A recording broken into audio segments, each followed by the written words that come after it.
Hi everybody, welcome to another WeatherCastUSA Quickcast. In this forecast video, we're going to break down the potential for a tropical development, another homegrown system in the western Atlantic, across the Florida Peninsula and into the north central Gulf this week. So let's get into it.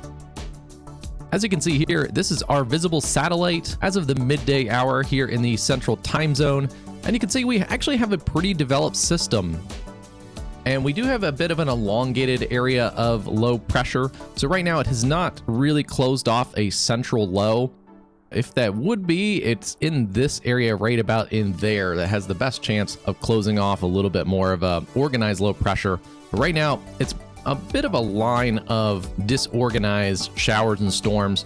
There is a little bit of shear in this environment, and that's pushing a lot of that convection off to the southern side of the current kind of center-ish or line of central pressure. We can also see some storms developing here on the Florida Peninsula. That'll increase during the day on Monday as well. So we will see increased potential for some torrential rainfall, an isolated severe thunderstorm with a marginal risk across the Florida Peninsula today, and certainly a lot of frequent lightning, heavy rains, potential for some flash flooding in those low-lying areas. The interesting thing to note here during the morning hours of Monday, this is July 14th, is this system has dove a little bit more to the south, possibly pushed with some of that shear to the south. And the models, especially the global models, are not picking up on this very well. So we'll look at those models here in just a minute, but this is drifting a little bit more southerly than some of the early models showed the last couple days. And that's going to be very important here as we look to where it exits off the Florida Peninsula in about 24 hours, sometime Tuesday afternoon, Tuesday evening. And as we look into that, that's where the National Hurricane Center does have an elongated area of potential tropical development.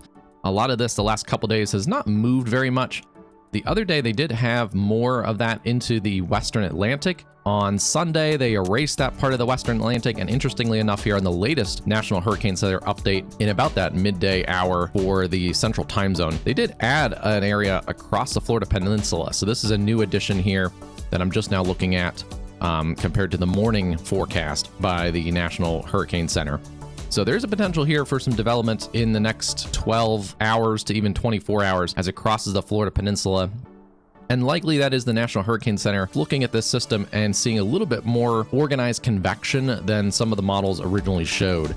So again, we don't have a closed low yet. If it is, again, that center is somewhere in this area here.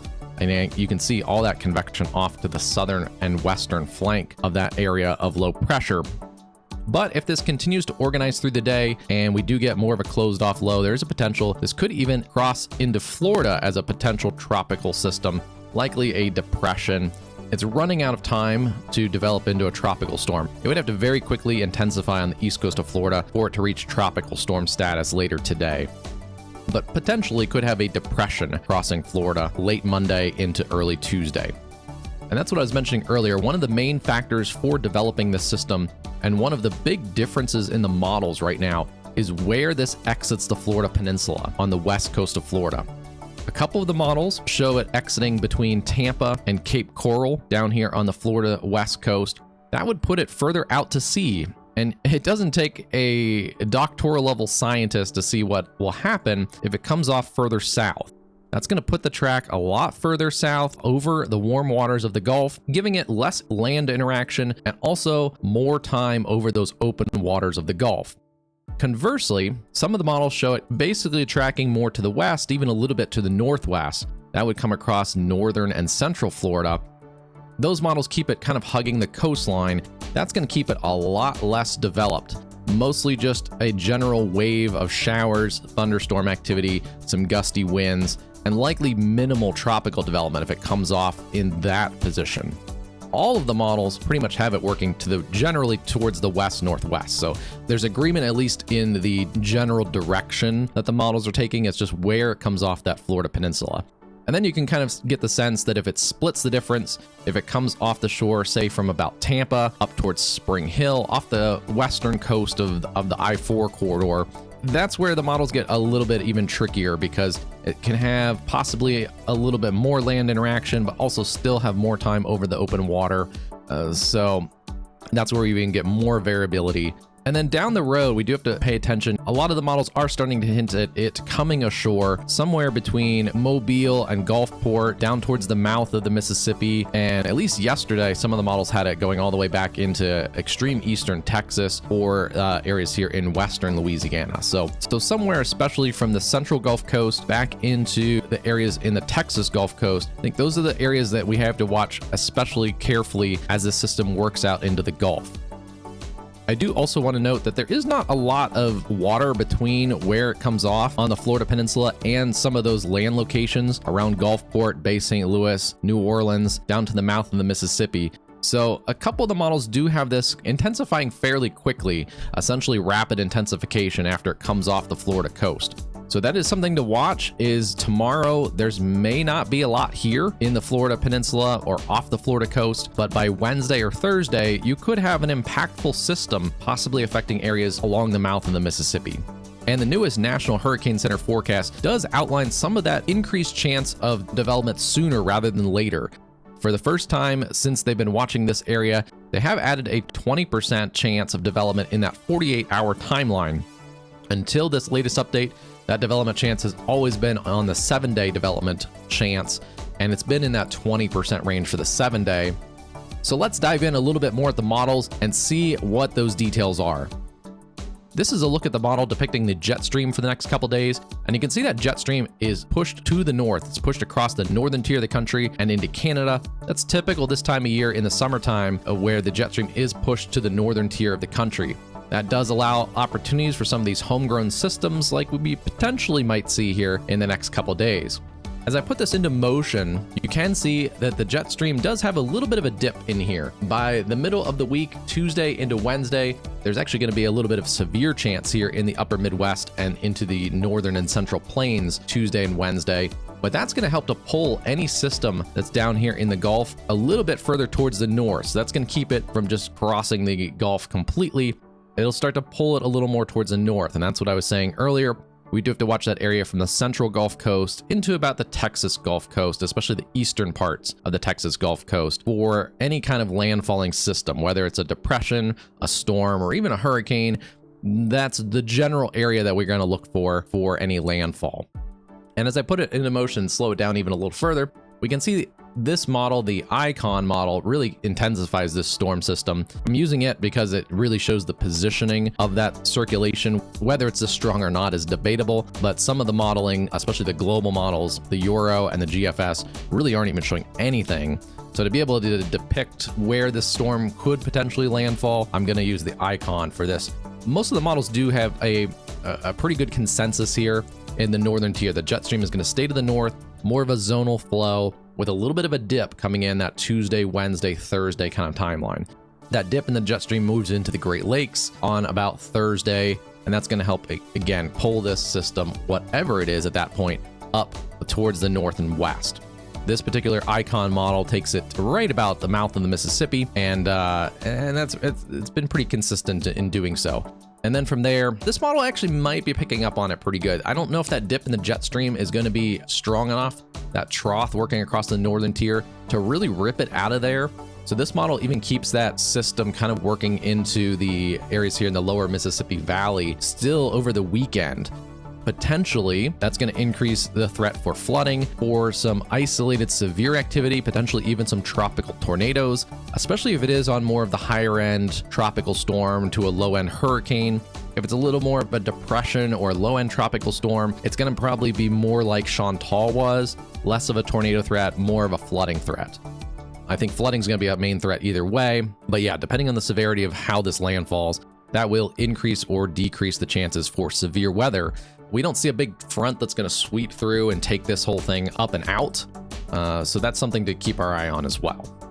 And I want to look at and some of the model trends on what some of these models are running. As I said earlier, the global models aren't picking up on this very well. This is the Canadian model, and it does start to hint at something if we look at a comparison of the model runs. The last couple model runs around that 00Z mark do start to show something here in the last 12 to 24 hours, where there's not much going on before that on Saturday and even early Sunday in the models. We start to see, as those models do hone in on a little bit more of a development here, this would be, you know, a depression or a low-end tropical storm. It doesn't look that impressive on the Canadian model, but it does give us a sense of timing and positioning.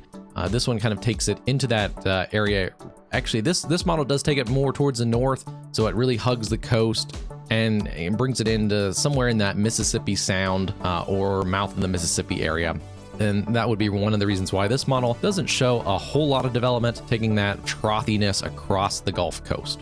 The UK model, very similar. It takes it a little bit further south, so we have a couple different variations. You can see this model bounced around a little bit, even putting it further out here into the central Gulf a few days ago, but it has coalesced a little bit similar to that Canadian model on somewhere around the mouth of the Mississippi. And then the last two model runs, you can see there's a pretty significant change in the UK model from a general area of frothiness and gusty, squally weather to a little bit more of a closed low here off the mouth of the Mississippi.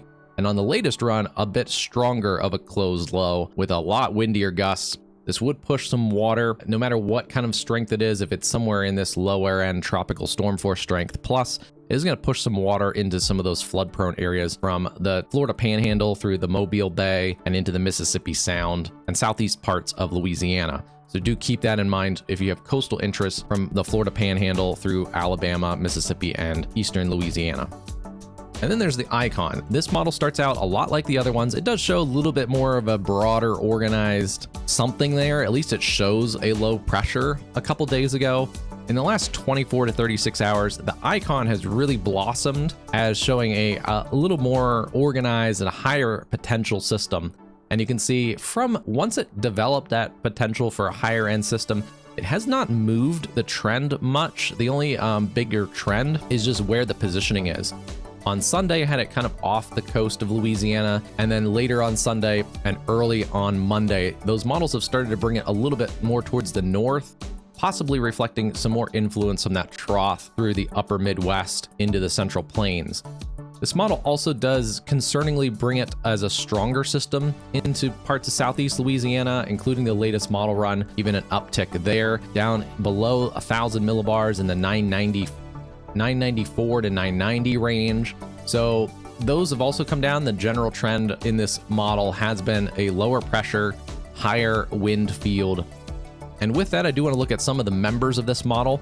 This model also, I think, does a better job right now of showing a more organized system off the coast of the east coast of Florida, which a lot of the other models don't show. And I wouldn't be surprised if this gets to be an invest or even a tropical depression by the end of the day on Monday. When we're filming this here, midday Monday, this will go out Monday afternoon. So stuff could change even in later updates by the National Hurricane Center. But yeah, the Icon does do a decent job here showing where that low pressure is, even though if it's still a disorganized low pressure off the east coast of Florida.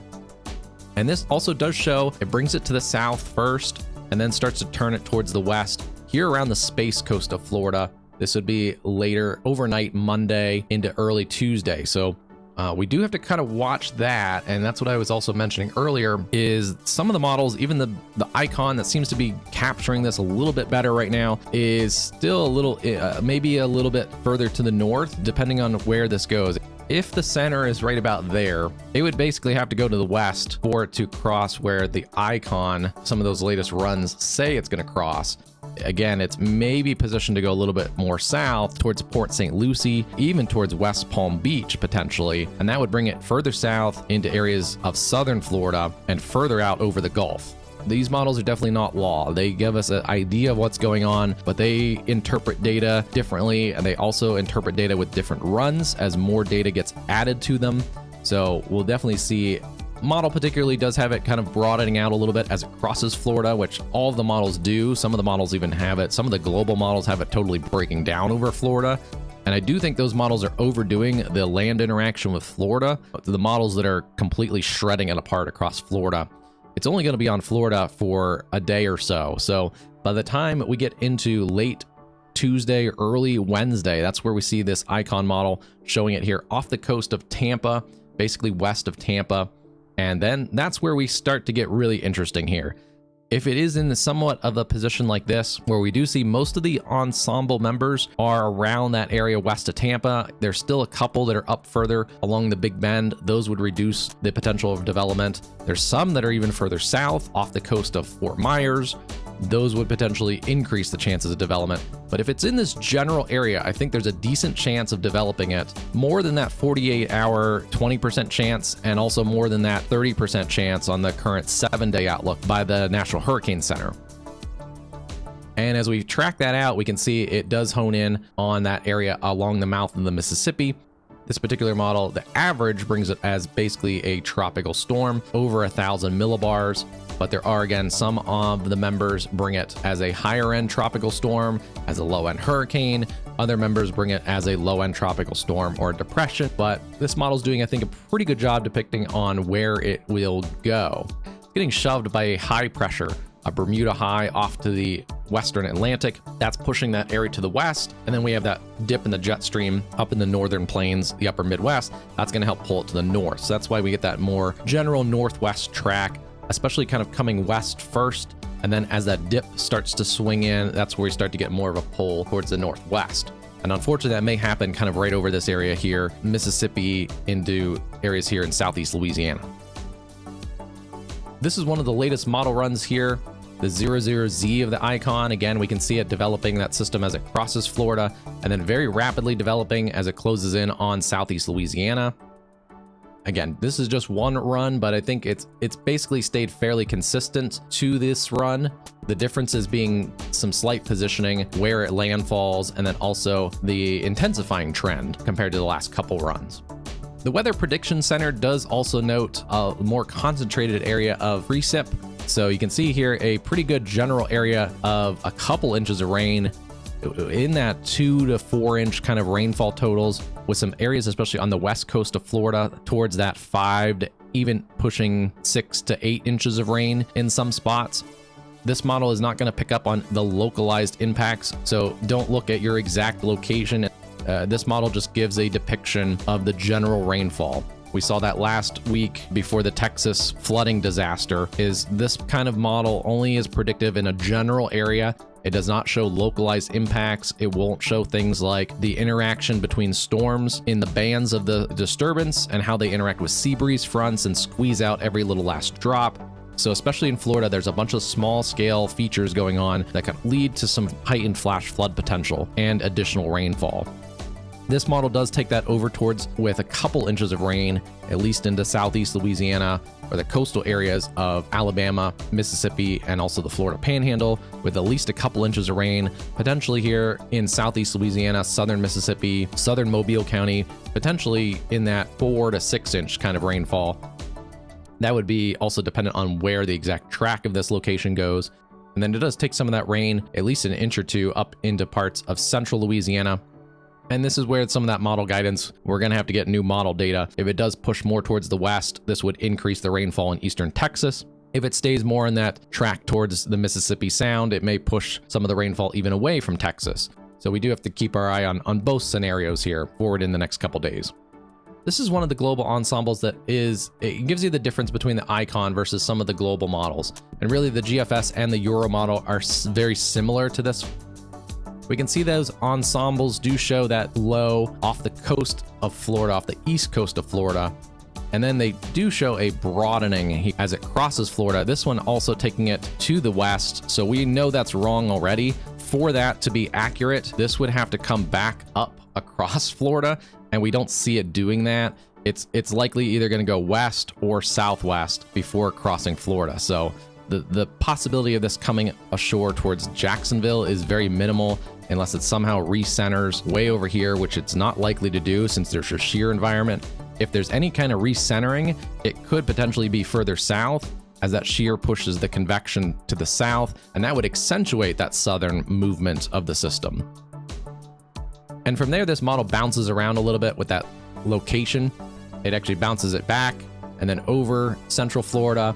So it's just very inconsistent. And that's one of the reasons I think why the global models are not picking up on this, is the global models are tending to put this over Florida for way too long, where it's likely only going to stay over the Florida Peninsula for that 12 to 24 hour kind of range. versus longer on some of these global models. And then pushing it off towards the north along the Florida Panhandle, that also is going to keep that land interaction in there and keep it much less favorable to develop a system. We can see here on the Euro has a slightly stronger system off to the east of Florida, but then it weakens it, and it also takes it as more of a broad area. This one takes it into the Georgia and Florida coastline here north of Jacksonville, and we know that's not going to happen already. So yeah, this one takes it all the way into southern Georgia, and very, very low probability of that right now. Takes it as a wave there across parts of Mississippi, Alabama, and into Louisiana. And yeah, that's just a lower probability there of that happening. It would have to really start to pull back towards the north. Similar for the GFS, this one basically takes it into Florida and then shreds it apart and brings it across that northern Florida peninsula as a bit of a wave. Potentially this GFS model has it kind of reorganizing out here. That one is a little bit more in alignment with the icon, but the way it has it kind of working to just kind of reorganize along a broad trothiness is a little different. So again, here is the look at our area of interest, potentially becoming an invest or even a tropical depression later on Monday. I wouldn't be surprised if either. And then crossing Florida, a lot to work through here, but we will get more information in that next 12 to 24 hours. I think especially once the models kind of see how it's handling the interaction with Florida and also see where it crosses Florida, that's going to be the big difference of where that center goes across the Florida Peninsula to start to get some model data a little more consistent of what happens into the Gulf of Mexico. So don't forget to like and subscribe, click that bell icon to get notifications when we go live, when we post new forecast videos. And also, don't forget to like us on our social media pages, WeatherCastUSA. And again, if you have any interest, especially in the Gulf Coast this next couple days, please stay weather aware, have multiple ways to get weather alerts. Regardless of any development, this is going to bring heavy flooding rains to Florida and portions of the Gulf Coast. It's also going to bring higher surf, gusty winds, and dangerous rip currents to both sides of Florida today on the east coast of Florida, tomorrow and further into the week on the west coast of Florida, and then into the Gulf. If you have any interest along the Gulf Coast, you definitely need to stay weather aware, and we will continue to update you, especially with any big changes here on WeatherCast USA.